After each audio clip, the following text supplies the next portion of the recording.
All right. Hello, everyone. Today we are here with Tiffany Slain. Tiffany, how you doing? I am doing great. I'm happy to be here. Yeah, I've been looking forward to this. So, uh, as I mentioned in the intro, I like to keep things pretty organic. So, why don't you just tell the listeners just a little bit about yourself without giving the whole history, maybe just a little bit about what you're doing in a nutshell, if that's possible, how you got Okay, to I'm be going where to you are try. I'm today. going to Okay. try. Okay. Okay, I just say that my background is that I founded the Webby Awards. So obviously I love technology and all that it can do, but just not all of the time. And 10 years ago, in a pretty dramatic moment in my life where I lost my father and my husband and I had a daughter all within days of each other, I started doing a practice that my family and I called technology Shabbats, where we turn off all screens one day a week. And we've done it for almost a decade now, and it's changed our lives. And I just finished a book that's coming out September 24th called 24/6, The Power of Unplugging One Day a Week, where I go deep and wide on the wisdom of Shabbat. I should say I am Jewish, but I'm not a religious Jew. I'm a cultural Jew. And that was most exciting to me, to feel like I only knew Orthodox Jews did a full day, but to be a cultural Jew and take a full day and see the power of this wisdom from our ancestors, and actually wanting to really share it with everyone, not just Jews, but wanting Jews to try it because it's right there in front of us. So I have this book coming out, and then also my film studio. I'm also a filmmaker. Does a global day called Character Day. We're on our 6th year, and it's all about looking at the neuroscience and social science of developing our character, things like empathy and courage and creativity and grit and all of these things. And this year, the focus will be on one's character and screen use. How does using screens amplify who you are, and how does it diminish it? When Love is it. it good to use it? When's it good to use to turn it off? So all of my interests are converging. Character Day happens September 27th, and the book comes out a couple days before. So Beautiful. I'm super into this issue, and I'm glad you are too. I think it's time society wakes up right now about it. Yeah, let's wake them up. So, if I am a parent and I'm interested in having my family unplug, maybe doing this tech Shabbat, why don't you tell us a little bit about how that started, why it started, and what it's done for you? Is this a sustainable practice too for a family potentially? Is it the what practice? What did you ask? A sustainable practice. Oh, Do you think families absolutely. do this? It is literally my family's favorite day of the week, and I do have a teenage daughter. Everyone wants to know that. Um, and we started. I'm part of this organization called Reboot, and there was a national day of Mhm. unplugging, like a ceremonial day off. I was part of that first year, and we never stopped doing it. We were like, Awesome. let's do this weekly, like for Shabbat, like what our ancestors felt like was a good idea, and just update it for the modern era. So it's no screen. So Friday night we always have friends and family over. It's a beautiful meal. It's so fun, and set the table special. We have a great social night, and then all the screens go off before guests arrive, and I've coordinated anything the afternoon before. So Friday afternoon, if there's soccer games or all the fellow teammates or people, all just know we're not going to be available on the phone, so we just tell them we'll be there. We figure out where we need to go. And then Saturday is like the most delicious day. It's family day, really. I mean, we're hanging out, we're reading together, we're playing board games, we're doing art, we're going out in nature, we're swimming, we're playing instruments. We sometimes have obligations during the day, but we really try not to. That's really family day. And Right. except if there's sports games, but it's literally the best thing we've ever done as a family. And I kind of walk through how to do it and all the different age groups of kids and how to convince kids, partners, bosses, all that. But then I also, in the book, and there's perspectives from my kids too in the book, and my husband Ken. But then I also go kind of, deep and wide on tech and time on and time off, and how we have no boundaries anymore, and why it's good to bring some boundaries back. Yeah. Love it. So if I'm a parent and I'm trying to convince my family, I was like, hey, let's give it a shot here. Let's go Jewish for a weekend and let's observe the tech Shabbat. How would you go about sort of convincing? Convincing? Yeah, like Okay, here's the just number one. those This is emotions. my number one strategy. Okay. Say to each member of your family, what's something you wish you had more time to do? Let's write a list of like 5 to 10 things that you wish you had more time to do. Everyone writes a list, and you fill your day with that. Yeah. It's not what's being taken away, it's what you get. It's like, Right. it's an approach. I think people are like, oh, no screen, something's being taken away from me instead of something's being given to me. And it's Yeah. just a flip. It's a flip in how we think about our time with screens and times off, because I think we've forgotten how much pleasure we can have without them, and we need to remember. And we're just talking one day a week here, and it grounds you in such a powerful way, and then it gives you more energy, and you just feel like it resets you every week. So I think it's Yeah. talking to them about what they want to do more of, what do they love and what they want to do more of without screens. And I think that probably could be done on like a daily basis too. For instance, like, hey, like if you're trying to curtail screen use at home a little bit, hey, what do you want to do a little bit more of at home? Do you want to go play basketball on the street? Do you want to Yeah. do, you want Yeah. to go build things? All right, well, you could do that on a daily basis too. Yeah, and I do talk about strategies for the other 6 days, but something I've realized, just because we're doing these challenges through Character Day, these tech life balance challenges, are you getting those emails? Do you kind of see the Oh way we're yeah, doing them? oh yeah, for So sure. we're doing mini challenges. So last week it was like wake up and don't look at your phone for 15 to Right. 30 minutes when you go to bed, and this week says go outside without your phone for 30 minutes.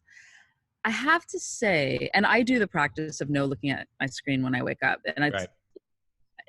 it's great, and sometimes it's hard. I'm like wrestling.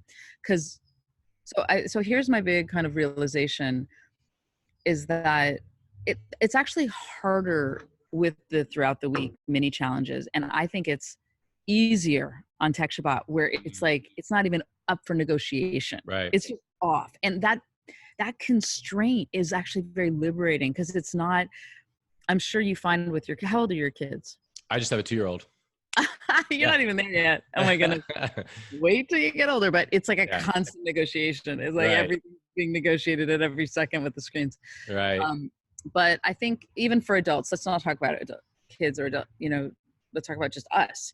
It's actually easier for me on Tech Shabbat to just be free of it. I don't have to have these mini discussions with myself of like, don't look at the phone, don't pick up the phone. I'm just like, oh, it's not available to me. And then everything else is available to me.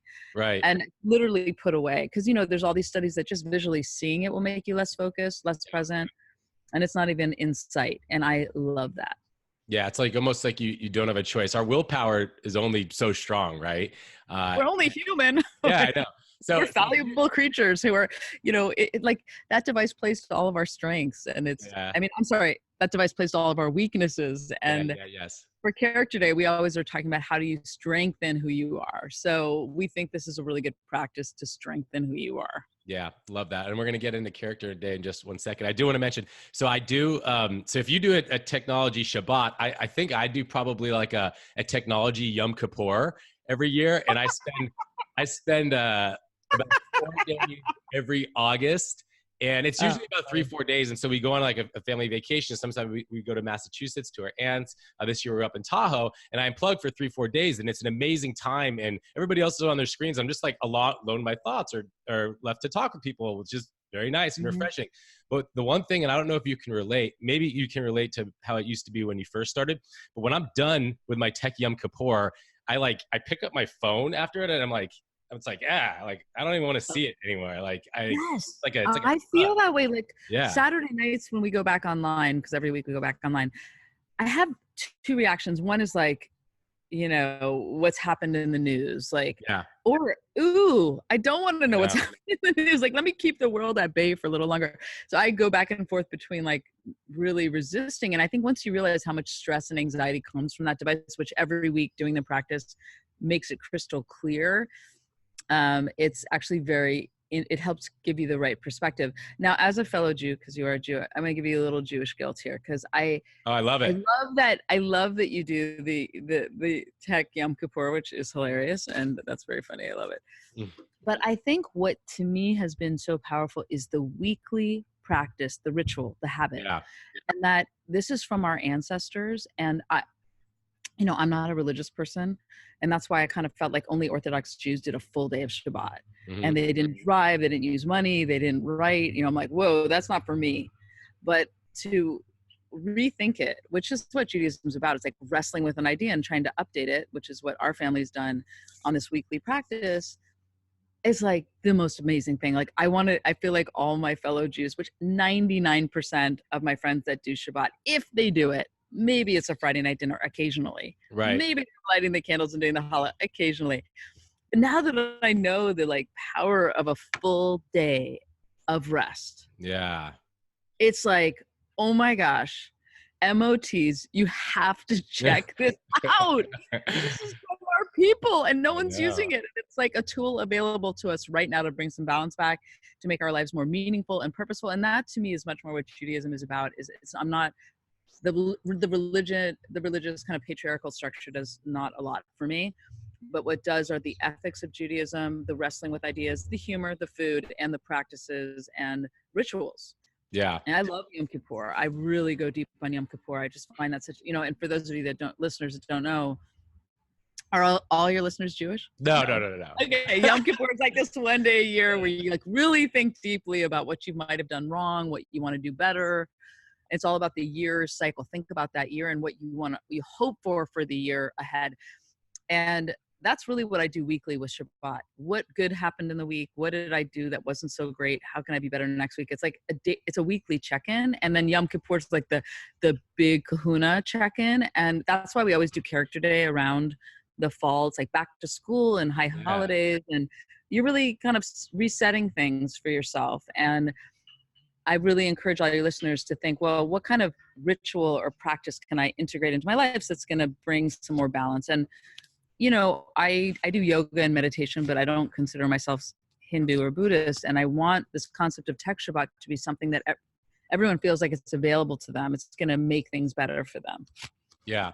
And I'd like to think that for all families, like the Tech Shabbat, the idea of it may not work for one family, but there might be something similar that will work for your family. Just some rituals, some habits, just like we get to do. We do this. It's just what we do as a family. Yeah, and it can be on Sunday. I mean, Christians, they go to church on Sunday, and Muslims, everyone's got their own day. But the issue is that almost every culture used to have a day of rest. Whatever they call it, prayer, gathering, rest, not outward energy, but really more reflective and listening to ideas. And except for the super observant in all of those cultures, it's gone away. We live in a 24/7 culture where there's no boundaries. So whatever you want to call it, and whatever day of the weekend or week, if you have to work on the weekends, just grab that day and don't let go, and create some boundaries with your space and your mental space and your family's space and your personal space. Like, we're just available and accessible to everyone all the time too much. Yeah. And it's less about like, just, hey, let's restrict the screens. Let's put away the screens. It's like, let's restore connection. Let's be together. Let's have fun. Let's talk. Let's play, all that good stuff. And then just one other thing that's coming up for me as you're talking about it that I think is important for families to understand is that a lot of it is, parents setting restrictions on the kids. And I think when the family is in it together, doing it together, I think that's when it makes the difference, because oftentimes the kids are looking at their parents are hooked to their device. And it's like, well, why am I going to listen to my parents? But if you're doing it all together. So true. It's modeling behavior. And we're making a short 2-minute film that we're just about to release called Dear Parent. And the climax of the film is this animation where we kind of set up parenting as modeling behavior. And we show all these parents just on their phones, and then all the kids look at them, and then they're all on their phones. I mean, that monkey see, monkey do. That is how so much of what we learn. So that is a really important part of this practice. Is so many parents are like, oh, my kids are on their screen so much. And so many kids will be like, my parents are on their screens too much. So how do you create one day where you're like, hey, we're all going to be off our screens? And actually that's another thing when you talk about proposing it to your family. It's like, we're doing this experiment together, and we're going to figure it out as we go, what works best for our family. Totally. And I kind of break down all the different parts to figure out what can work best for you in the book. And it just needs to be a conversation, because I think when you ask anyone, do you feel like you're on screens too much? Or how do you feel after everyone, whether if it's top of mind or not, feels like they're on their screens too much. Totally. And I think the younger kids don't just realize how much it's affecting their mood, but I think the older ones, they realize, oh, I don't feel good when I don't feel good right now about that way that made me feel. Right. Absolutely. So let's shift a little to character and character day, something that I care very much about, because I've spent the last 10 years of my life running a nonprofit, a holistic nonprofit, coaching kids holistically for baseball skills, but we focus a lot primarily on character, and we take like a hard stance on it. I guess my thing with character is why is it that everybody, it seems like, at least I'm in the Bay Area, you're in the Bay Area too, correct? Yeah. Where are you? Yeah, I'm in San Mateo right now. Oh, cool. Okay. Yeah. But there's less of a focus, I feel, on character, and it's not as much about who you are and how you're showing up for each other and being in the world, and it's more about what type of grades are you getting, how much money are you getting, what school are you going to, what clubs are you in, and it's very sort of achievement based, as opposed to like, hey, like, how are you showing up for your teammates today, things like that. Would you speak to that a little bit about Yeah, I love the way you're saying, like, how are you showing up? That's a great way. I love that expression. Well, it's actually interesting because in all of our films we've made about character and our research, it is actually interesting. So character used to only be in religious settings. So you talked about values and morals and character in church, but let's go back actually further. The Greek philosophers always talked about character. You know, if you go back, that was the crux of what they were talking about, was your character. Then you got to religion and you mostly learned about character development in churches and temples. Then let's take America. There was a separation between church and state. And there was a particular moment where the public school system's like, we're not going to talk about that in the public schools because that's really religious. Values are religious, and they're going to talk about that in their own faith. We're not going to bring it into the public schools, which was horrible because it needs to be an ecosystem of discussion. So the public schools didn't talk about it. And then in the last like 15 to 20 years with like Marty Seligman and Peterson's work on positive psychology, and then Angela Duckworth with grit, and I would say in our work with Character Day, we're trying to bring this back. And you hear social emotional learning. All of these terms are an effort by all of us in this space, and your work obviously is about bringing these ideas to the forefront, that this should be at the forefront of thinking about developing who you are. Yes, Marie Montessori of the Montessori school, she used to say, your character development is as important as reading, writing, and math. And Right. we need to hold them in the same regard. And I do feel like that wave is happening, and it just needs to infiltrate everywhere. It's just not everywhere yet. Love that. How do you develop character? Can it be developed, or is this something that kind of just happens, or you're born with it? How can you develop character? I think there's a lot of things at play. I mean, obviously, there is your nature, right? And then there's what your family situation is. But there's a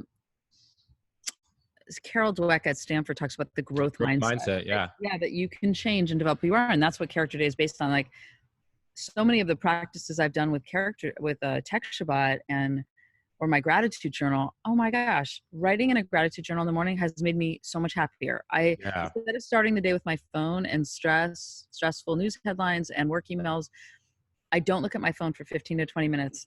And I open my gratitude journal. I write just 3 things I'm grateful for. It's called the 5-minute journal. And 3 things that would make today great. You have one too?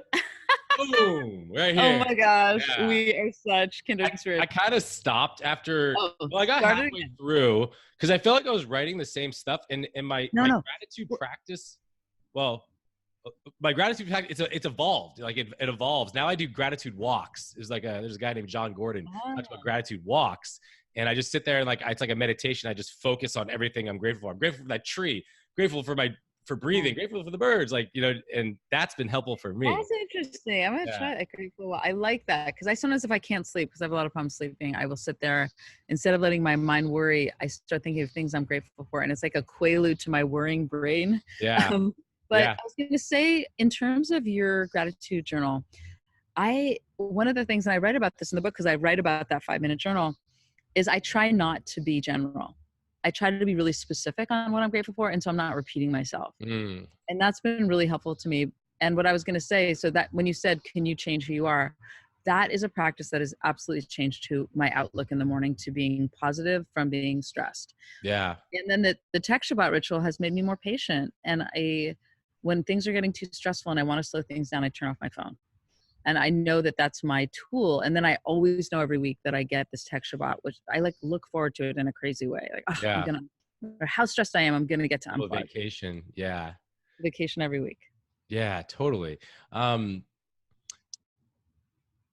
So Character Day, tell us a little bit about Character Day and what that's all about. Yeah, well, it started with us, we've made a lot of films, about, technology and neuroscience and psychology and all this stuff. And they've premiered at festivals, and they've also shown at a lot of schools. So we thought, well, what if we made this film called The Science of Character? What if we made a film and had schools and companies premiere it all over the world on the same day, and we have a global conversation about it? So that started 6 years ago, and it's grown to, there's already over 100,000 groups that have signed up for this year's Character Day. And basically it's free to sign up. We're supported by foundations and donors, so it's all free to everyone.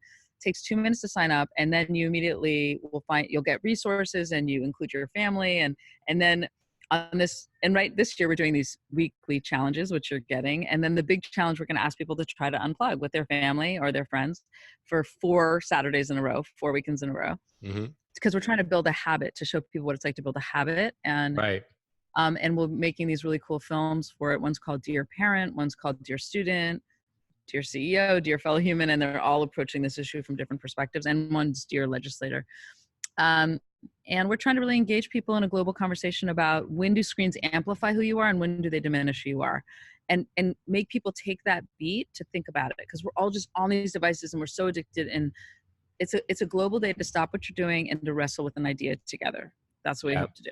Love that. And I'll have you plug it at the end here, but you talked about habits a little bit. And I think it's so important, particularly for the younger generation, to start creating positive habits when they're young, because as you get older, you can't teach an old dog new tricks. Like it's harder to develop these positive, healthy habits later on. What are some steps you would take if you're a parent of a teen, or you're a teen or kid, to start the path of developing some healthy habits? Oftentimes it could be a little daunting. You're trying to make all these changes. What are some of the steps you would take, or what are some of the favorite habits or things that you like to implement when you think about, and let's focus on screen time.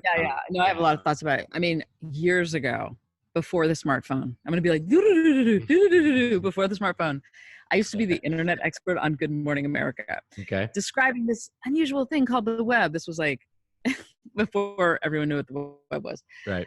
And I did this one episode, which I still think about family policies around screen use. Now, this was just when there was the laptop. But one of the things which I still practice is no screens in the bedroom, that it should always be in a public family space. So you can always they're not going into this private world. And I'd highly recommend that. No screens in the bedroom except a Kindle to read on. Boom. Totally. Second, I'm on the advisory board of something called Wait Until 8th. And it's Wait Until 8th pledge. And we waited until 9th to get our daughter a smartphone before the pledge existed. And we were outliers. And now all the research has come out, and now there's a whole pledge run by this amazing woman named Brooke in Texas, and thousands of parents all over the country are signing it. And just knowing that you're with other parents, and we're all going to wait. We're going to get them a flip phone or whatever before then. Hopefully wait as long as possible for that too, and let kids be kids. So I would also recommend that. And then the tech Shabbat, it's like literally the best thing we've done for our family. And it seems to even get more important every year that goes on, as people are just like staring down at their devices all the time. Would you agree there should be some sort of like training when you get your phone? Like you can't just give your it's like you're giving them a supercomputer that is my younger daughter was like, a friend at school told me to look up the weirdest inventions ever. And I did, and I saw some really scary, and I'm sure she saw some sexual things that really freaked her out.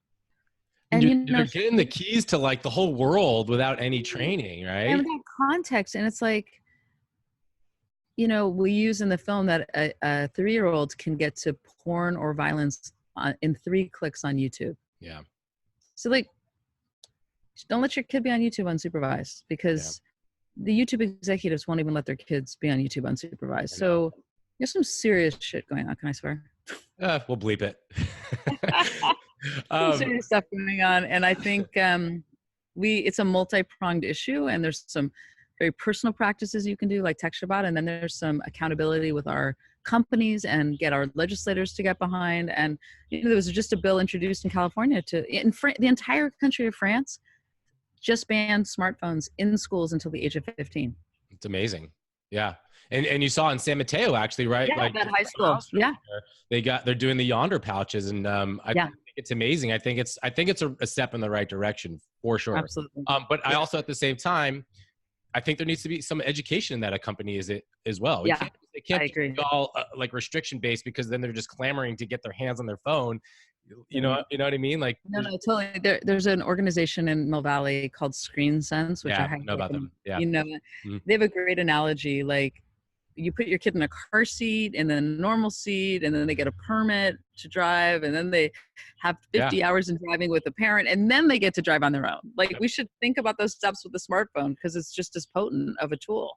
Right. And we're just kind of giving it over to them. And there's a lot of parents that are setting the right restrictions and giving some education, but I think there needs to be just a little bit more of knowledge about it. So anyways, we're coming up on time here, Tiffany, and I think we could probably talk here all day. There's so much I do want to uncover, but maybe when things die down a little bit, we could reconvene a little bit. But I would love that. yeah, where could people learn a little bit more about you, a little bit more about Character Day? And then also, I'd love for you, because this is coming out right about the time of your book launch, I'd love for you to talk about and plug your book a little bit. Yeah, I think the best place, well, first of all, I'm on Twitter. So Cool. if you're on Twitter, On Twitter. I'm Tiffany Slain without a C in my last name, just Shlain. And then for all things related to the book and Tech Shabbat, I would go to 246sixlife.com. And then you can find out about Character Day there too. But if you want to go to Character Day and sign up, because it's happening the week of the book launch, it'll be a very fun day to be a part of. You go to characterday.org.